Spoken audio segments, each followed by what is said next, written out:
आत्मोद्धार व्हावा, तो आत्मोद्धार, त्या आत्मोद्धाराबरोबर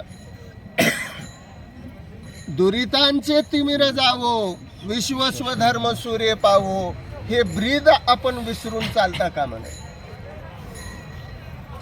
म्हणून एकाने भजन करावं, एकाने ऐकावं, एकाने गायन करावं, एकाने वादन करावं. आणि ज्याला हे काहीच येत नाही त्याने नुसतं खाली मान घालून चालत चालत हे ऐकावं. कारण इथं मोक्ष सुद्धा श्रवणाची माझी असं सांगितलं. म्हणून श्रवणे कीर्तने झाले ते पावन, श्रवणे कीर्तने झाले ती पावन. ह्या श्रवणामध्ये, कीर्तनाच्या श्रवणामध्ये, प्रवचनाच्या श्रवणामध्ये, भजनाच्या श्रवणामध्ये आपलं मन गुंतलं पाहिजे, गेलं पाहिजे. आमच्यासारख्याला भजनच आवडत नाही, आमच्यासारख्याला अभंगच आवडत नाही. खरं तर अभंग वाणी आहे, लक्षात ठेवा. असं मानलं जातं. आज वसंत पंचमी आहे.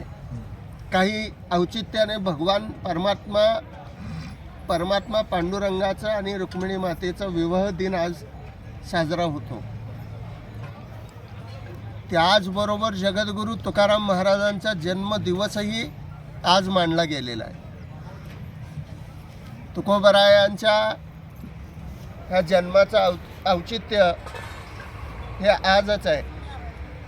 तुका भासला मानवी वेशधारी. हा मानवी देह धारण करून जगत कल्याणाच्या उद्देशानं महाविष्णूचाच अवतार तुकोबरायांच्या देहाच्या रूपाने प्रगट झाला.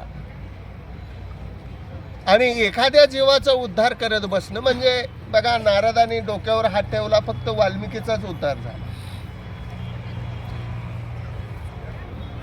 परंतु तुकोबरायाने किती जणांच्या मस्तकावर ह्या अभंगवाणीनं हात ठेवला आणि किती जणांचा उद्धार केला, अगणित आहे. तुकोबरायांच्या मुखातून आली ही अभंगवाणी आली. त्या अभंगवाणीचे दोन अर्थ होतात. एक, भंग न पावणारी अशी जी वाणी ती अभंग वाणी, आणि दुसरी भगवत प्राप्तीच्या साधनासाठी गायलेली वाणी, त्याला अभंगवाणी.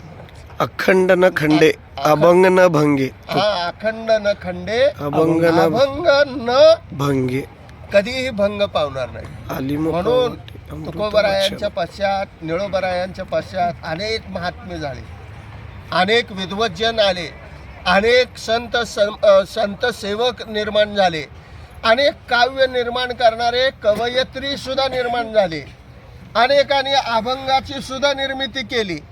पण मला वाटत नाही की आजपर्यंत त्यांच्या पश्चात अशा त्रयस्थ व्यक्तीच्या अभंगावर कीर्तन झालंय असं मला तरी ऐकवत नाही. आता पुढं होऊ शकतं महाराज, पुढं काय काय होईल काय माहीत.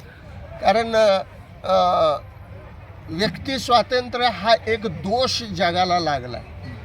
खरं सांगायचं तर स्वातंत्र्यता हवी म्हणत म्हणत आम्ही मुक्त संचार करायला लागलो, आणि मुक्त संचाराचा परिणाम स्वैराचार आणि व्यभिचारात घडत चाललाय.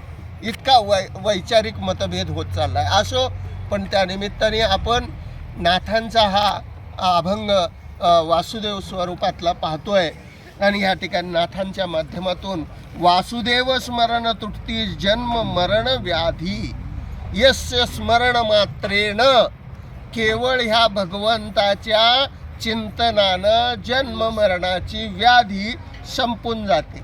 मग आपण इतकं चिंतन करतोय जन्म मरणाची व्याधी तुटावी म्हणून एवढं, मग आपली व्याधी का तुटत नाही? तर आपल्या चिंतनामध्ये, आपल्या स्मरण करण्यामध्ये एक अल्पसा स्वार्थ आहे, एक अल्पसा स्वार्थ आहे. आणि तो स्वार्थ असा आहे की मी मुक्त व्हावं, हा सुद्धा स्वार्थच आहे. लक्षात ठेवा. त्या ठिकाणी मी आहे ही भूमिका जिथं येते तिथं द्वैत आलं, जिथं द्वैत आलं तिथं ह्या देवाचं आणि भक्ताचं तादात्म्य खुंटलं, किंवा त्या भक्ताच्या आणि आपल्या देवाच्या आणि आपल्यामध्ये कुठली तरी एक भिंत उभारली असं म्हणून ह्या अनुषंगाने आपण ते तादात्म्य